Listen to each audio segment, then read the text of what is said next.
Very good morning my dear student. आज हम lesson number 14 अगर पेड़ भी चलते होते, इस कविता के कवि का नाम है दिव्यक रमेश है। दिव्यक रमेश जी का वास्तविक नाम रमेश शर्मा है। उसका जन्म 28 अगस्त 1946 को किराड़ी दिल्ली में हुआ था। आधुनिक हिंदी कविता में दिव्यक रमेश का एक पृथक चेहरा है। यह चेहरा विहीन कवि नहीं है, बल्कि भीड़ में भी पहचाना जाने वाला कवि है। यह संकलन परिपक्व कवि का परिपक्व संकलन है और इसमें कम से कम 15-20 ऐसी कविताएं हैं जिनसे हिंदी कविता समृद्ध होती है। बच्चों, इस कविता के लेखक हैं डॉक्टर दिव्यक रमेश। उन्होंने बहुत अच्छी बात कही है। अगर पेड़ भी हमारी तरह चलते होते, चलते फिरते रहते, तो हमारे कितने मज़े होते।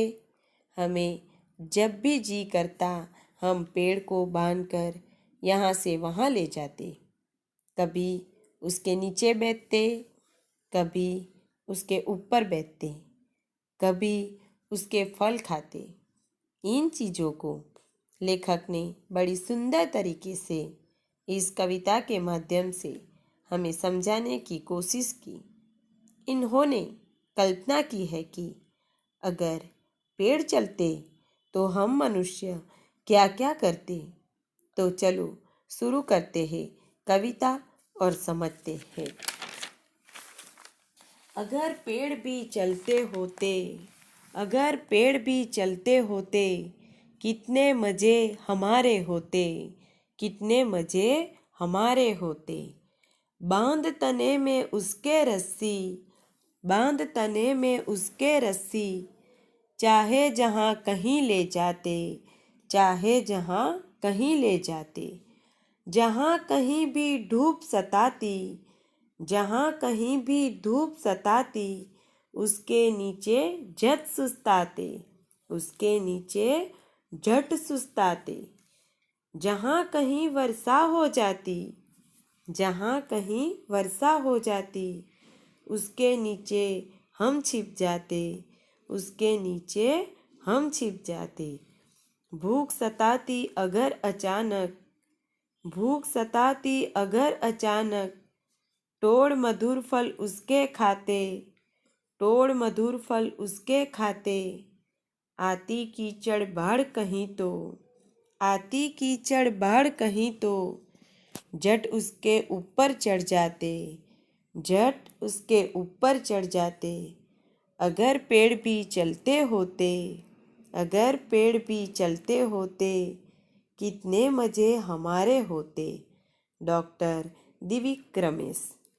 अगर पेड़ भी चलते होते, कितने मज़े हमारे होते।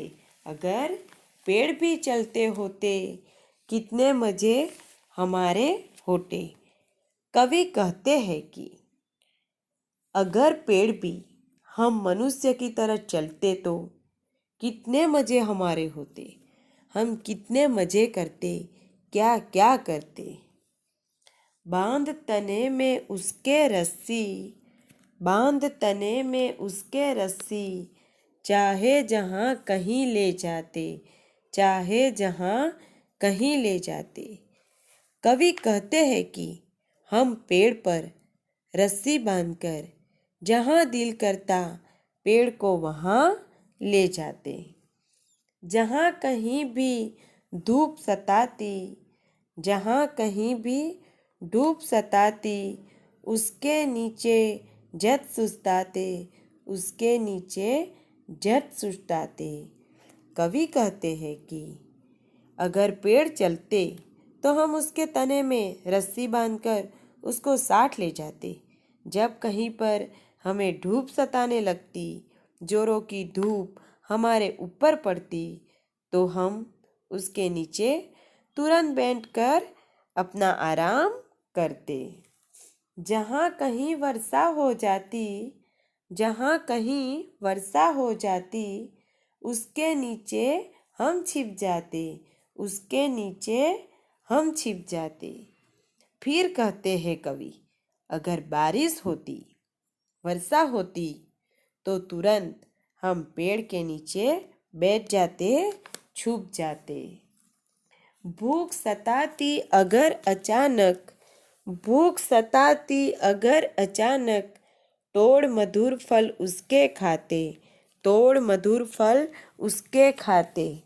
अगर चलते चलते कहीं हमें भूख लगने लगती, भूख सताने लगती, हमें जोरों की भूख लगी है, तो क्या करते? तुरंत पेड़ से मधुर मीठे मीठे फल तोड़कर खा लेते और अपनी भूख मिटा देते। आती कीचड़ बाढ़ कहीं तो, आती कीचड़ बाढ़ कहीं तो, झट उसके ऊपर चढ़ जाते, झट उसके ऊपर चढ़ जाते। कवि कहते हैं, चलते चलते रास्ते में अगर कहीं कीचड़ आ जाती या कहीं बाढ़ आ जाती, पानी आ जाते, नाले आ जाते, तो हम क्या करते? हम पेड़ ऊपर चढ़ जाते और कीचड़ पानी से बच जाते। कितने मज़े हमारे होते।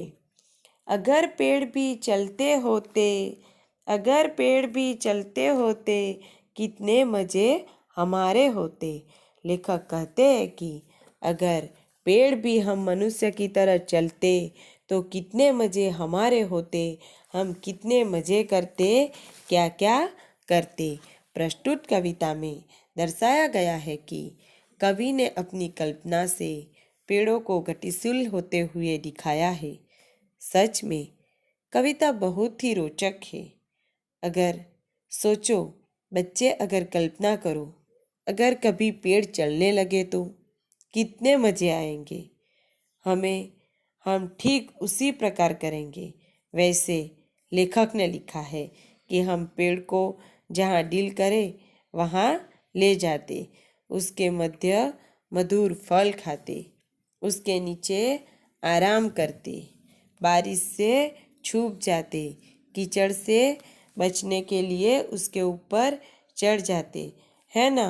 बहुत ही सरल और रोमांचित कविता। Thank you.